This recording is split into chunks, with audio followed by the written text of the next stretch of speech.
দীর্ঘ সময়ের নীরবতা ভেঙে ফের ডানা মেলল ঢাকা করাচি সরাসরি বিমান যোগাযোগ। রাজনৈতিক টানাপোড়েন আর কূটনৈতিক দূরত্বের কারণে ২০১২ সালে বন্ধ হয়ে যাওয়া এই আকাশপথ ২০২৬ সালে এসে নতুন করে প্রাণ ফিরে পেয়েছে। কেবল আকাশপথের দূরত্ব কমানোই নয়, এই ফ্লাইট পুনরায় চালু হওয়ার পেছনে রয়েছে দক্ষিণ এশিয়ার বদলে যাওয়া ভূ রাজনীতি এবং দুই দেশের মধ্যে বাণিজ্যিক ও অর্থনৈতিক সম্পর্ক জোরদারের প্রবল আকাঙ্ক্ষা। এক সময়কার নিয়মিত রুটটি পুনরায় সচল হওয়ায় দীর্ঘ প্রতীক্ষার অবসান ঘটেছে যাত্রী ও ব্যবসায়ীদের, যা দুই দেশের দ্বিপাক্ষিক সম্পর্কের ক্ষেত্রে এক নতুন অধ্যায়ের সূচনা করেছে।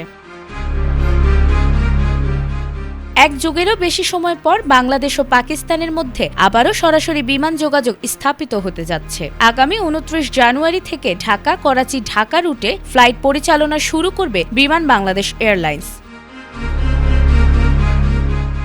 বুধবার এক বিজ্ঞপ্তিতে এ তথ্য জানিয়েছেন বিমান বাংলাদেশ এয়ারলাইন্সের জনসংযোগ বিভাগের মহাব্যবস্থাপক বসরা ইসলাম। বিজ্ঞপ্তিতে বলা হয়েছে, প্রাথমিকভাবে সপ্তাহে ২টি ফ্লাইট পরিচালিত হবে। প্রতি সপ্তাহের বৃহস্পতিবার ও শনিবার এই রুটে বিমান চলাচল করবে।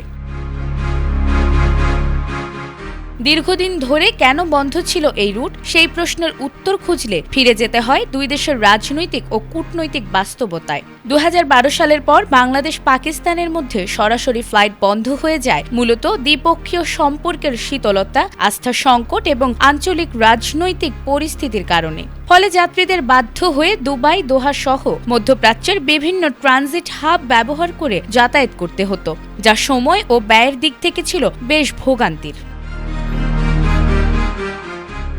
সাম্প্রতিক সময় বাংলাদেশ ও পাকিস্তানের মধ্যে কূটনৈতিক যোগাযোগ বৃদ্ধি, পারস্পরিক সহযোগিতা এবং সম্পর্ক উন্নয়নের আলোচনা নতুন করে আশার আলো দেখিয়েছে। এরই ধারাবাহিকতায় পাকিস্তান সিভিল অ্যাভিয়েশন অথরিটি এই রুটে ফ্লাইট পরিচালনা ও নির্ধারিত আকাশপথ ব্যবহারের অনুমোদন দিয়েছে। সব প্রস্তুতি শেষে ২০১২ সালের পর প্রথমবারের মতো সরাসরি ঢাকা করাচি ফ্লাইট চালুর সিদ্ধান্ত নেওয়া হয়েছে। বিমান বাংলাদেশ এয়ারলাইন্স মনে করছে, এই সরাসরি ফ্লাইট চালু হলে দুই দেশের যাত্রীদের যাতায়াত আরও সহজ ও সুবিধাজনক হবে, কমবে ভ্রমণের সময় ও খরচ। পাশাপাশি মানুষে মানুষে যোগাযোগ বাড়ার পাশাপাশি দুই দেশের মধ্যে বাণিজ্যিক ও অর্থনৈতিক সম্পর্ক আরও জোরদার হবে। নাজমুন নাহার জান্নাত, এটিএন বাংলা।